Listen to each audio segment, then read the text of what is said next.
দিতে হয়, তারা কিছু নেয়নি এবং লোকাল কোনো সাহায্য তারা চায়নি। কিন্তু 5 মিনিটই যদি থাকতো তাহলে ওর ফুসফুস ফুলে কি ডবল হয়ে যেত? যারা রাহুল এরকম যাদের ঘটনা, তাদের সঙ্গে এই মুহূর্তে ডিসিশন অলরেডি টেকেন, কাজ করা আমাদের পক্ষে সম্ভব নয়। ওই প্রোডাকশনের সঙ্গে যুক্ত, ওই নামের সাথে যুক্ত তাদের কারোর সাথে আমরা কোনো কাজ এই মুহূর্তে থেকে করব না, যতক্ষণ না নয় পাবলিকলি বা কোর্ট থেকে আমরা জানতে পারি যে আমাদের রাহুল, আপনাদের রাহুল কি করে আমাদের ছেড়ে চলে গেল। আমি জানি না কবে আমি মানসিকভাবে ঠিক হতে পারবো, কাজে ফিরতে পারবো, কিছু জানি না। তবে ম্যাজিক মোমেন্টস এর সাথে আমি আর এই জীবনে শেষমেশ বেরিয়ে আসলো সেদিন রাহুলের সাথে শুটিংয়ের সময় কি হয়েছিল।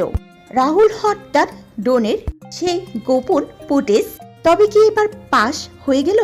ক্যামেরার লেন্স থেকে বেরিয়ে আসছে এমন সব হাইলাইট করা তথ্য যা বদলে দিল পুরো মোড়।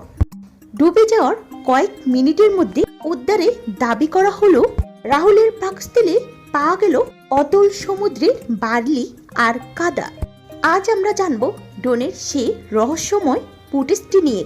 তাই আপনাদের কাছে অনুরোধ, ভিডিওটি শেষ পর্যন্ত দেখতে থাকুন।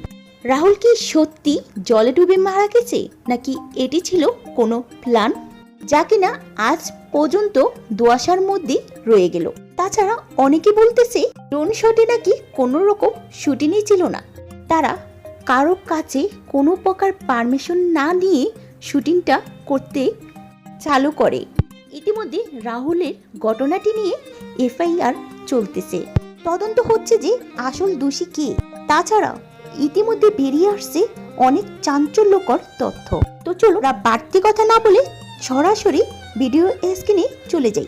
ব্যাকআপ করে দেওয়া হয় দুপুর 3টে বা তার একটু আগে, মানে এইরকম টাইম। এবং দুটো গাড়ি রেডি রাখা হয় যাতে প্রত্যেকে বাড়ি ফিরে আসতে পারে। এবং আমরা প্রত্যেকে হোটেলে ফিরি, লাঞ্চ করে আমরা বেরিয়ে যাই। এবং আমার এখনো মনে আছে যে আমাদের গাড়িটা প্রথম ছাড়ে, যেখানে আমি, অম্বরীশ এবং সিদ্ধার্থ বলে আমার যে হাজবেন্ডের পার্ট করে তার নামও সিদ্ধার্থ, আমরা 3 জন থাকি। তো আমাদের গাড়িটা অনেক আগে বেরিয়ে যায়, পরের গাড়িটা একটু সময় লাগে বেরোতে। তো মানে সবাই প্রশ্ন করছে যে আমরা কেন থাকলাম না, আমরা কেন ঘুরে গেলাম না, আমাদের পরিস্থিতিতে কি অবস্থায় ছিলাম, কি ছিল, কি ঘটনা।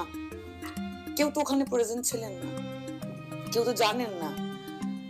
তো এটা সত্যি কথাই, মানে আমরা চাইলে, মানে আপনারা চাইলে আমাদের ফোন জমা দিতে পারি, যে আপনারা ট্র্যাক রেকর্ড দেখে নিন যে আমরা কোথায় কিভাবে তখন প্রেজেন্ট ছিলাম। দুপুর 3টে আমাদের একদম প্যাক আপ হয়ে যায় এবং আমরা যে যার মতো করে রওনা দিয়ে দিই বাড়ির দিকে। এবং মাঝপথে আমি অন্তত বলতে পারি, এবং আমি কেন, ওই গাড়িতে যে কজন ছিলাম আমরা তখন খবরটা পাই, মানে এটা ফিরে গেছিল না, ওটা সম্ভব ছিল না। মানে মানসিক ভাবে তো বিপর্যস্ত, তাই ফিরে যাওয়ার কথা আমরা ভাবিনি। আর এতটাই দূরত্বে চলে এসেছিলাম যে ফিরে গিয়ে আমরা কিছু করতে পারতাম না, কিন্তু আমাদের করার কিছু ছিল না। না মানুষটাকে দেখতে পারতাম, না ওখানে প্রেজেন্ট থেকে আমরা কিছু ঘটাতে পারতাম,